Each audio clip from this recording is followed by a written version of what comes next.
5 mois déjà que les établissements de la formation professionnelle sont entièrement fermés sur l'étendue du territoire. Les problèmes posés par les syndicats de la formation professionnelle sont à la fois structurels que humains. Dans les revendications, ils parlent de la mise à disposition de la matière d'œuvre, du paiement des vacations et bourses des stagiaires et bien d'autres. Rencontrant plusieurs fois le ministre de tutelle, mais cela sans solution. En tant que partenaire social, n'est-ce pas, nous avons mené des démarches. Nous nous sommes adressés à l'ANFEP via son directoire. Nous sommes allés vers l'ANFEP. Nous avons reçu une fin de non-recevoir. Nous n'étions pas dignes de discuter avec eux, prétextant qu'ils n'avaient pas de ressources ou alors de solutions à nous apporter.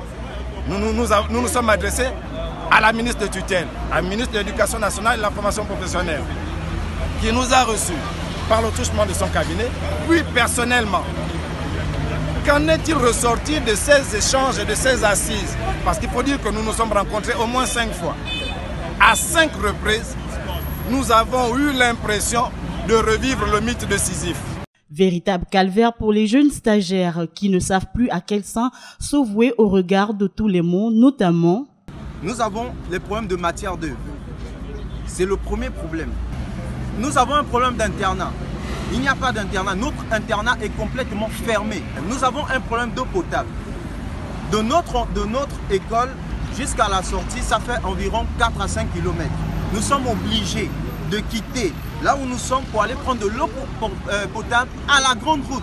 Le Premier ministre empêché par ses charges administratives, les syndicalistes ont été reçus par le conseiller en charge de la formation professionnelle et de cette rencontre, il en ressort ce qui suit. Ces échanges ont porté essentiellement sur les questions que je viens de soulever, en l'occurrence le paiement effectif de vacations, etc.